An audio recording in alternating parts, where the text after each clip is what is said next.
So today we are going to learn about the 16 rules of dimensioning. They are attached to Google Classroom here. In Unit 3, what you're going to see is dimensioning rules in assignment.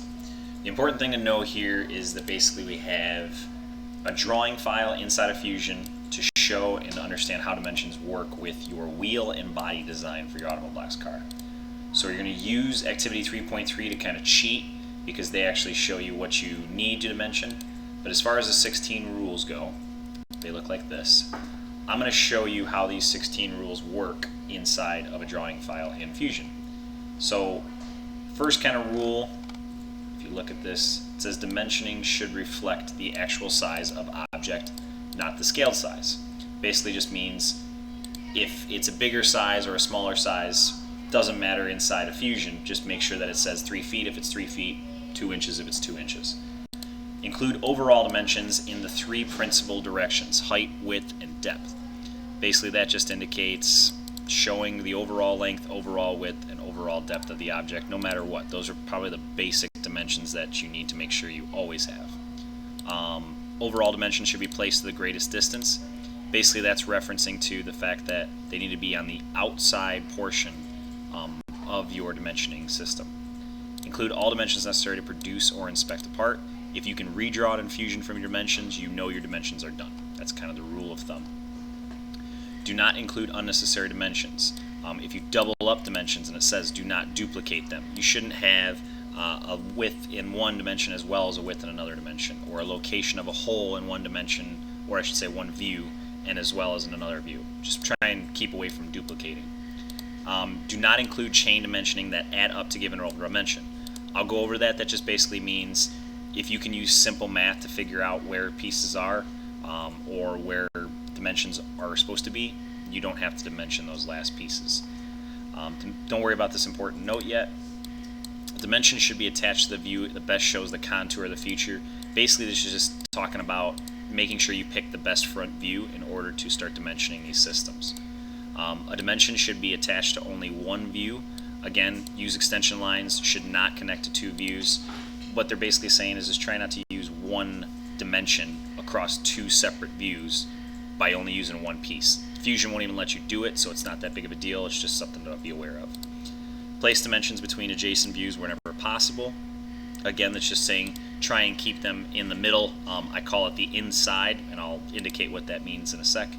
Avoid dimensioning to hidden lines. Sometimes this is needed just because you can't figure out a depth of a hole or whatever the case may be, but this is like a last case scenario. Try not to dimension to hidden lines. Do not place dimensions on the object unless it is absolutely necessary. Basically that just means don't use your dimensions and put your dimensions on top of the drawing itself. Try and put it to the outside of it, around the curve, whatever the case may be. Do not cross dimension line with another dimension line. Just don't cross the systems. It gets really confusing really fast. Extension lines or leader lines. Leader lines are just those lines that you would see when you're doing circles or any of that kind of stuff, just to indicate their dimension or their diameter or their radius. Leader lines point towards the center of the feature at an angle. Don't put them directly horizontal or vertically. I'll show you. You can do that on accident, so it's important to just put a little angle on the system so it doesn't get mistaken. Dimension numbers should be centered between arrowheads. This is automatic in Fusion, just basically makes it look nice, except when using stacked dimensioning. You don't have to worry about that for a little bit. In general, a circle dimension is measured by diameter. The arc is dimensioned by radius. It automatically does that in Fusion, so you're awesome. Holes should be located in the view that shows the feature as a circle. This one's important because when you do your tire today, it's going to be made sure that it's in the front view so you can see the circle. Holes should be located by their center lines, which may be indicated to basically just make sure you use the center line system, and I'll show you how to do that inside of Fusion. So what are you dimensioning? It does say here, I want you to mention the wheel that you designed and the body. One thing that I didn't put in here that I want you to make sure you understand is you do not have to do the customization. You don't have to dimension any of your customization systems. It says use Activity 3.3. That's in the dial caliper thing right here. And this is a good cheat sheet because if you look at this, it tells you the length, the height, and the depth right here, and what else you need to dimension. The depths of your circles. Remember, these are not the same drawings as what you actually drew. They have the pegs here, they have the holes on top, they also have the pegs on the back. You do have to dimension where those are located, but you don't have to dimension this inside of this exact activity. If you look at the wheel here, you're going to have to measure the diameters of all this system, and then basically this view as well, and I'll show you how to do that. So in Fusion, how do we do this? How do we get started? Let's start with the body because it's relatively much easier than the wheel right off the bat. So after you're done drawing your system, you go to Design, drop down to Drawing, from Design, and then it's going to highlight your only object in here, and it'll bring up in this prompt. You can leave from full assembly, you can recreate new, leave it, from scratch, leave it. ASME just identifies that it's in inches, it's a standard. ISO is millimeters. Just leave it in inches, ASME, and you should be good. For this system, I would recommend C. The sheet size is just basically how big the paper is and how you want it to put it on there. We know this thing isn't larger than like 5 inches, so we could probably put it on A or B. I'm going to put it on a B just because I think that'd be the best size. Press OK, and it'll load for like 30 seconds. Don't freak out. It will work. It just looks like Fusion is crashing. The reason it's doing that is because it's got to collect all the dimensions within the system. So don't freak out. It'll load into a whole other tab over here, and this is a whole different setup, a whole different user system here, and I'm going to go over most of these today, show you here.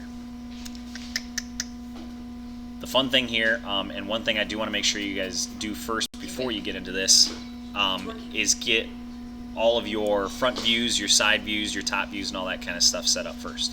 So as you can see here, this is already set up to front view, and this is the view we want. One problem here is that you see the scale is 1 to 2. We want that to be 1 to 1. Just means that if it's 3 inches, it's going to be 3 inches. It's not broken down into halves or anything like that, and you'll see the piece get bigger. Excuse me. So the orientation is set up. These styles, that basically just indicates how you want it to look physically.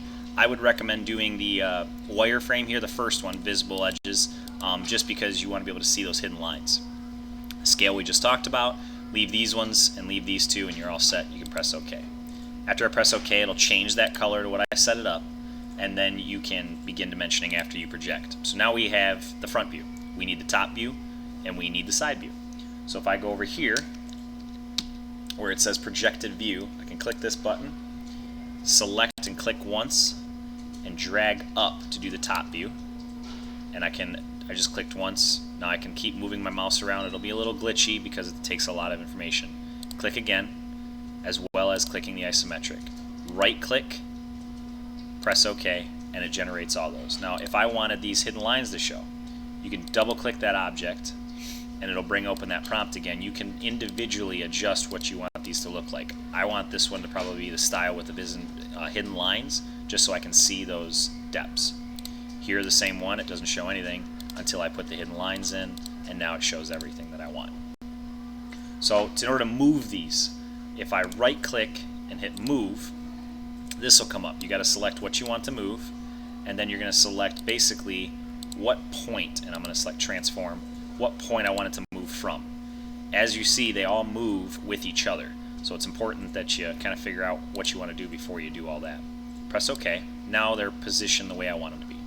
This top one, let's say we want to make it look cool. You can shade it, leave it pretty, and it automatically adjusts in the background you've seen there, and now you have yours set up. If you need to adjust any of your title block down here, you could.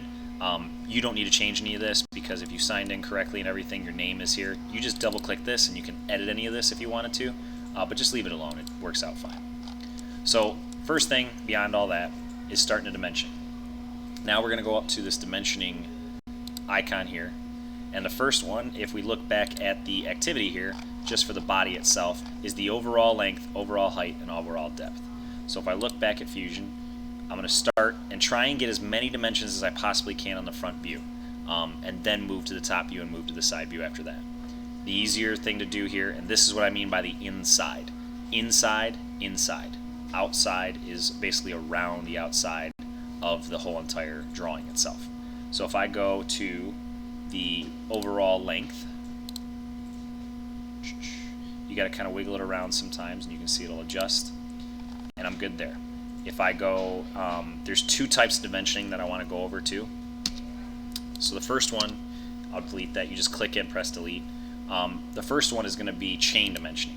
Chain dimensioning basically means you start from one point, go to another point, you have a piece. Now you link that one to the next system that you want to dimension, and you link that one to the next system you want to dimension. And basically what that creates is a chain-looking link system. If you're going to do one or the other, and I'll show you the baseline next one, you're going to do one, you got to stick to it to the whole entire drawing. So I'm going to press escape a couple times, click once, delete, click once, delete, click once, delete. I'm going to do base dimensioning. So base dimensioning, if you click the piece, go from here, this is your baseline. And from here, I can go to the next piece. And again, it's from this baseline. From this piece to the overall. And now I have my whole entire length system here. I also need height, and again I'm going to go inside, so here, not to the outside here, or not to down here. I want inside, inside. I have this one looks pretty good. The only difference is I still need, and again I'm still in dimensioning here. Because it's an arc, it's going to be radius. If I put it out here, it would cross across these pieces. So I can't really do it anywhere but right here, or I press escape, go back to dimension, and I can select it here and kind of put an angle. Now if I zoom in, this is what it means in the rules to make it go straight vertical or straight horizontal. You want this little arc, as you can see right, I can't really show you, but right here there's a little arc that you guys need to make sure is there. Here is probably the best option. I might do it here just because I can still see what I'm doing. But that's just identifying the P. You don't put it over the part, you can't put it on the inside or any of that kind of stuff. Now because one of the other rules, you look at where the hole, in this case, is going to be flat and showing a circle. So I click this piece. Here you're kind of stuck. You know that both of these are the same, and you know that this is, you can't put this across the object. So in this case you're forced to put it on top of the drawing, which is perfectly fine. You can do both of them for now, just like this, but if you wanted to cheat, you could literally double click this and you can edit whatever you want this to say. In this case, times 2, because each one of these pieces are the exact same, and now it's kind of in the way. I right click, move, pick a base point, and I can move this where I want to. Or just make sure that this is right first. Double click this. Oops, double click. It's not letting me do it. Let's see here. Close that. Let's delete it and do it over here, and I'll make it more space. So if I wanted it, oops, if I wanted the dimensioning from there, if I go over this way, press escape, double click it, times 2, it'll move it for me.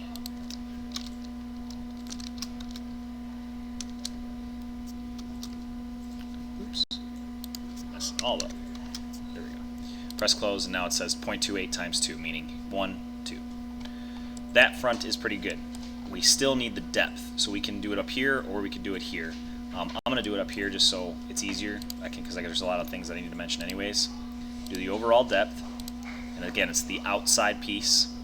Just like here, this is the outside version of the overall length, overall height. I also need, oh, I missed a couple down here. I also need to know what the location of this hole is. So I got it here, I know it's here, and I know it's here. I can assume that this one is the same height, and you're good here. So we need to identify where these circles are at as well. I'm going to start doing that. I know that both of those are the same, so I'm good there. Again, baseline here. I know that this is 0.4 deep here. I know that, let's see, this is going to be here, and this is what it's talking about in the rules again, about the fact that you can move these anytime you want. Right click, move, click, selection. Why is it doing that? There we go. You click the node and it'll move it. Click it, click it, click the node, click it, click the node, click it. And you'll see here that I don't need to make this other dimension up here for the depth because I can do simple math, 2.6 to 1.9. That's what it's saying by over dimensioning or not being able or needed to put all that dimensioning. It also says don't cross over. I have to here because there's no other way that I can show the depth of this without crossing this over. So just make sure that, even though I said it a couple times, just realize that it's going to be okay in this case. I have a new circle here. I need to mention that diameter. Same exact way I did before. Both of these circles are the same. I press OK, double click, times 2, close. These two are going to be the same. These two are going to be the same. I know the depth. These, I know that over in this case, I can't see the width here. I can't see the depth here. So I'm going to have to put how big these holes are here. And again, I can't put it on the part, so I got to bring it up. And in this case, it's on the outside, but I don't have another choice. So I'm good there. This one's good. This one's good. I know the height already. I know the depth of this by looking up here. I know the depth of these by, no I don't. So I need to know the depth here. So the easiest way to do that, it would go over to this view here, and let's see, from the base, you can do it there. You could also just do it straight up onto it. Go crossed, that looks sloppy. Let's do it, let's see, where do I want to do this?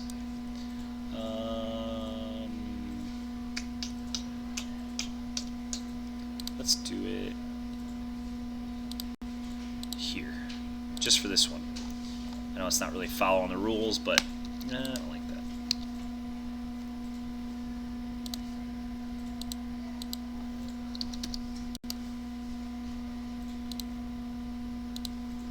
Let's do a crossed.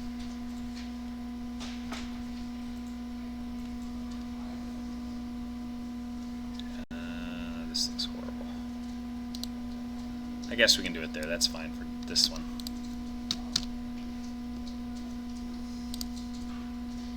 Do from here. Done. 0.6 there. Okay, so that's the first one. That's done. That's completed with all the pieces, and we're good to go. As far as the wheel it goes, you do not have to dimension any of your customization inside. Okay, so I'm going to do the same thing. This one's going to be a little bit faster. From design, it already selects that piece. I change this to ASME, change this to inches, keep this in inches. This is probably good on a, let's say, A size. Press OK. It's going to say that this doesn't work just because of these splines won't be included in the drawing. That's perfectly fine. Press OK. And that's kind of good because now we just have to dimension what we know and what we did with the dial caliper stuff. So, pretty straightforward stuff. It'll load. It'll take time to load, but it will load.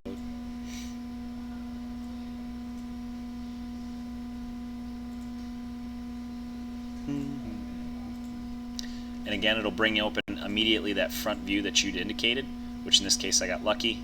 1-to-1 ratio. Leave these the same. Click. And then I press OK. And it'll change to that piece. Project that view only once. You only need to worry about it once, because if you did it on top, it would look exactly the same. And then I do one isometric view. Let's see, it's loading up a little bit. Press OK, and we're good to go. I'll make this one a colored just so that you can see it, and because some of you guys worked really hard on appearance, you can change that, press close, and now your piece is done there. Now we need to dimension, and again, same kind of rules here apply. We need to look and sheet by going to this sheet, and you're going to see that you need to make these thicknesses and these diameters. There's 3 diameters. So the inside, and again, same thing, you just press dimension. We want the inside diameter. We're going to bring it out, and you'll see that this arc here, little arc, it's not a straight on. It wants the inside here, and I'm just going to stack these on top of each other. It wants the outside here. Go back to the drawing, it says the outside, the inside, and the outside here. So if I go back, you'll see those 3 are done. Your dimensions are going to be completely different, so don't mess and freak out. Base dimensioning, we'll start from one angle, one side, go up, from here to here, go up, got another one, from here to overall, up, I have another one. Now again, you see how these are overlapping. We want to put this on the other side so they don't look like that. I click it once, I drag it over, and now I can see the lines are not touching, they're not crossing, they're all set, and that one is done. It's very simple, very straightforward. So after you're done with all these, you go to Output, Output PDF. It'll bring open the sheet, all sheets, open PDF you can if you want. Basically press OK. It'll generate that PDF. Once it does, it'll bring it open in Output, and it says right here you can title it to whatever you want. Wheel, and again it's attached with your name, so I don't really need to worry in the title block. You can say wheel, save it to wherever you want to. I'll save mine on the desktop just to give you an example. I press save, and it'll save that piece. Over here again, it's loading, but after it's done, it'll come over to the other one. I'll do the same exact thing, Output here, and you'll see inside, minimize this real quick, the wheel is a PDF now, and then after I open this PDF open, you'll see basically everything I need. This is what you're going to submit inside of Google Classroom. That is it.